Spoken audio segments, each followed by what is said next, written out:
Hey guys, welcome to Teacher Mabid. I'm a teacher turned homeschool mom, and on this channel I share everything about our journey homeschooling and stuff we've learned and discovered. And today I wanted to share with everybody my homeschool tips or hacks that saved me. These are tips that I learned last year, or I've thought of as we've gone along, and I'm just implementing this year, and I'm just finding that it just goes by a lot smoother when you use them, and I would like to share them with anybody who would be interested. Okay, so let's go with the first one. The first one is plan out your personal schedule. Now this seems like, well, there are two types of people. Let's start with that. There's two types of people. People who plan and people who don't like to plan. I am one of the people who like to plan. I plan everything, and if I don't plan stuff, it just goes amok, and I am at a complete loss about what to do, and my anxiety goes up. So I try to plan things not too detailed, but at the same time I like to have an overarching idea of what I'm doing, what I need to be doing. Otherwise I'll pretty much forget what I need to do. So that's it. So my first tip was plan out your personal schedule, and I use the Erin Condren planner. All right, here, I'm going to show it to you. Isn't it so pretty? I use that for my personal life, things that I need to, doctor's appointments, places I need to go, places I need to be, people I need to visit or something. I put that down in there, and I also put down in there other details about my things that pertain to me. Has nothing to do with homeschooling, but it's stuff that happens to me, or I have to do, or I have to do it. This is me planner. My planner. The other planner, the second tip, is to have a homeschool planner. And this is my homeschool planner. It's again an Erin Condren one. I started off using Erin Condren, and I just I love them, and nothing else seems to do as well. So I'm sticking with them. But if you know any other good planners, let me know. I'll check them out. But anyways, so that's my second tip. My second tip is to plan your homeschool day. Plan out, you can get as detailed as you want, month, week, year, whatever, floats your boat, whatever you feel comfortable planning up to. Obviously, my first year, I discovered that when I plan really detailed and I'm like very meticulous about like hourly what we're going to be doing, it pretty much doesn't happen. So what I've decided to do is put down more of a rhythm. That's one of the things I learned from Waldorf. They tend to incorporate the rhythm of the day, and that's kind of really cool, because when you put yourself in time constraints, it becomes a little difficult because things may not necessarily go how you want them to go, and that's okay. But when you do it in a rhythm sort of way, you say, okay, well, first we're gonna have breakfast, then we're gonna do our morning basket, this is what we're gonna do, and take a walk, whatever you want to do. But if you put that down, you have a rhythm, and if you have to go somewhere or do something, that obviously goes into your routine, your rhythm of your days. And so that's why I have a personal planner and I have a homeschool planner, because I will do my personal planning, and then I will do my homeschool planning, and then I will see, okay, well, on Wednesday mommy can't do whatever activities planned for that time because mommy has to go do something else, and that's okay. So then I can consolidate the two and say, okay, what does this look like? So that's what that looks like. So those are two of the top tips I have, where you're putting your personal life in one and your homeschool teacher life in another, and then you can see what needs to happen. My third tip also has to do with planning. As you can tell, kind of a bit of a planner freak here. I plan my meals, which means I'm not cooking every day. I used to, but I've discovered that there's a thing called meal planning, and you do it on the weekend, and then the whole week you don't cook. And I love that. But so what I've been doing, and this is new to me too, but what I have been doing is I cook on a Sunday morning, after breakfast, and I cook approximately 4 meals, and we're a family of like 4 with 2 tiny eaters, not very, they're not very strong eaters. So I cook 4 meals, or I cook 4 dishes that I put in like glassware tubs, and I put them in the fridge. And over the course of the week, I'll make something fresh if I feel like I want to, if I have time. If I don't, then we'll just have it with, like, like we tend to eat like curries, so I guess it's kind of easier because I make 4 curries. They're like 4 dishes, and then we'll have it like with bread or rice, so it gets a little easy. But so that's what I do, and I cannot tell you what a difference it's made, because it's made up so much, like it's opened up all this time that I used to like be cooking every day for the family, and I just don't do that anymore, and it's great. So that's my 3rd tip. My 4th tip is to have win activities for failed days. And what that means is that some days, we as homeschool moms, we know some days are better than others. Some days we are having a better day, or our kids are having a better day, and some days we are not. Either there's something up with me, or how I'm feeling, or there's something up with my child, and she's just not feeling the rhythm of the day, or she's just having a tough time or having a tough day. So I highly suggest having it. Every family has things that they do that are just absolute favorites and things they love doing, right? So pick those things, pick those activities, pick those games, whatever they might be for your family, and do them specifically, intentionally on the days that you're having a tough day with your child homeschooling, because that just gives them a happy feeling, and it gives them a boost of confidence for those days that they're struggling, they're having a tough time, and it helps them keep that day in a positive light and see that day in a more positive way, rather than well, today I was not having it with math, and then they remember that, because negative feelings just tend to stick around a lot longer in us as humans. And if you put in that fun activity, or that sensory play, or whatever it is, your kid will just remember that day for that fun activity, and just, that's so much fun that I had with mommy, and not remember that terrible math lesson that they had to go through. So I definitely recommend putting down or having a list of fun to go to activities or things, and then on those days that you're just not, the family's not feeling it, your child's not feeling it, pull those out right after, or schedule them in during the day, and I promise you, you'll just see, like, you'll just feel so much better, and your child will feel so much better. And then my next one is schedule downtime.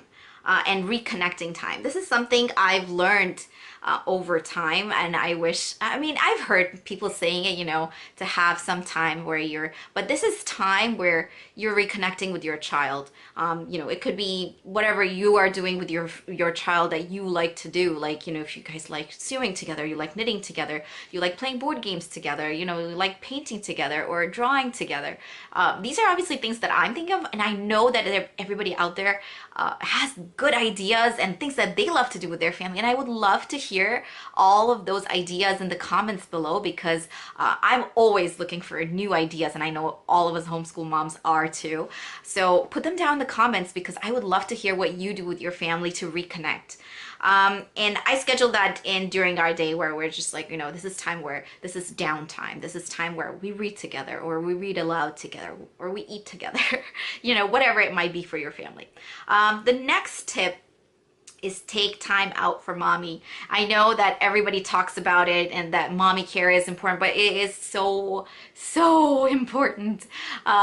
If you do not take care of yourself, you cannot be there for your children. You cannot be there for your family. Your mental, physical health is so important, because as a homeschool mom or homeschool parent, you are just drained, because you are everything. You are mom, you are teacher, you are janitor, you're the cafeteria lady, you are everything. So just taking that time to getting back to yourself, doing something for yourself, whatever that may be for each person, is just so it's so important. Get away from the kids, get away from the family. If you get like somebody to watch your kids for a little bit, get away, do whatever you want. It could be something as simple as reading a book. It doesn't have to be somewhere like you're off doing on a trip or something. but like, you know, it could be something small for you, and make that intention that this is for me, this is my time, you know. And just having that intention and understanding that this is your time, this is what you are doing for yourself, makes it makes a huge difference in the way that your psychology and the way you interact and your hormones and everything, like it just makes a big difference overall, in homeschooling and in how you feel about homeschooling. So that's something that's so important, that I time and like I over and over again, I remind myself, you know, to just be like, okay, I need to take some time out and like do something for myself, you know, wake up before the kids, you know, do something. It could be a cup of coffee, who cares, you know, just do something. But so that's my advice. The next one is have a mommy tribe.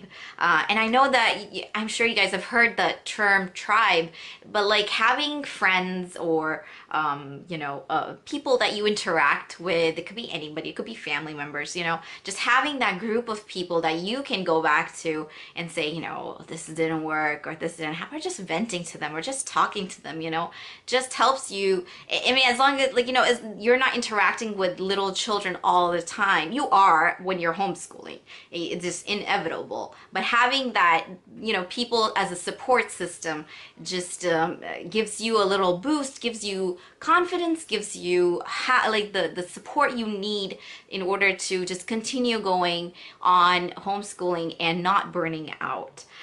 Yeah, obviously you can tell that these are tips to help you not burn out, and burnout happens more often than not. Like, it just happens to, and it can happen to anybody. It's happened to me, and I've had to figure out how to come back from it and figure out how to you know, how to make things work for myself and my family.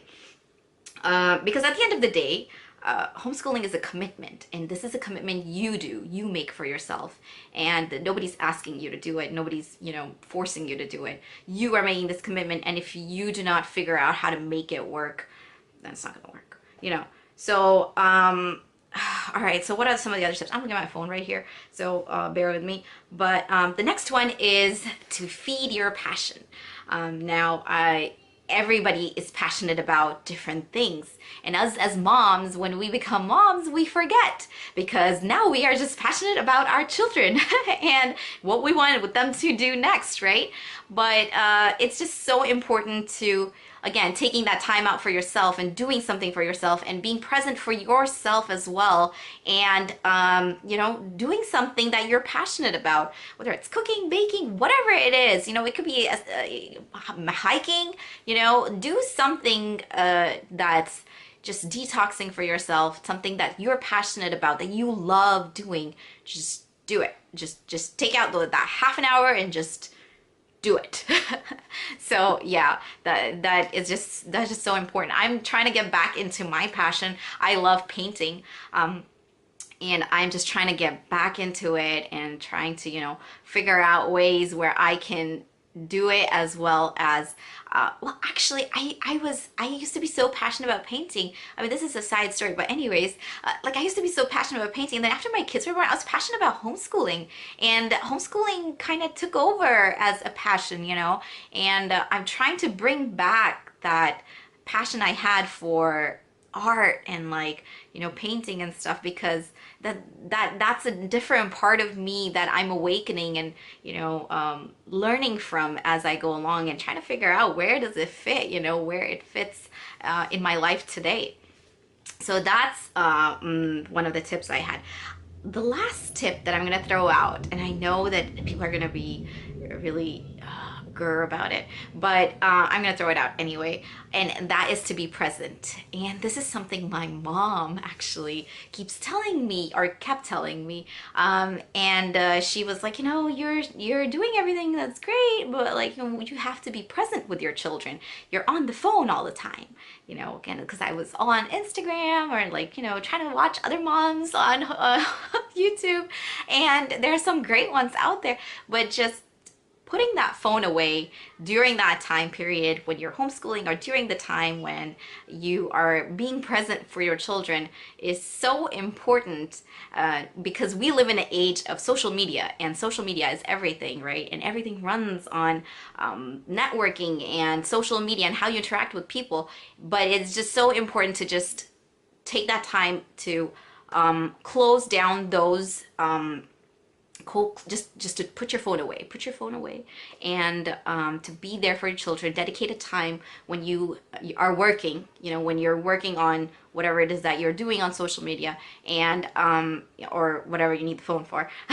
So just dedicate that time in the morning or after the kids go to bed, whatever it is, and then using that time and doing it only during that time, because that's what I've been like trying to do. And I put my phone away when my kids are homeschooling, because this is my time with them, and I do not like, just like when you're in a school, this, like, the teachers are required to put their phones away. You don't see many teachers, oh well, they're not supposed to, at least, but just bust out their phones and just checking their social media all the time.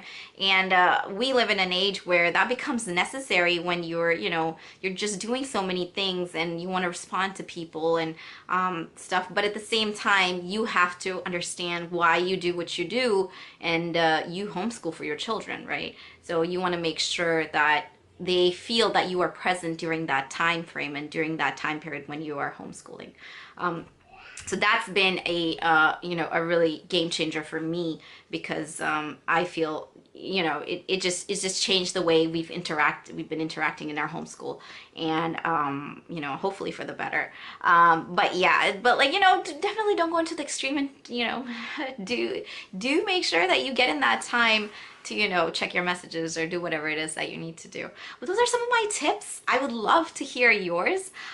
If you're still interested in our what our curriculum looks like this year, I'm gonna be making a video soon, and I would love for you to subscribe and hit the like button and stay tuned, because that's coming up, and I'm gonna be talking about our morning basket and what our routine looks like this year, and I'm excited to share those. So thank you so much for watching, guys. I will see you in the next video, and bye.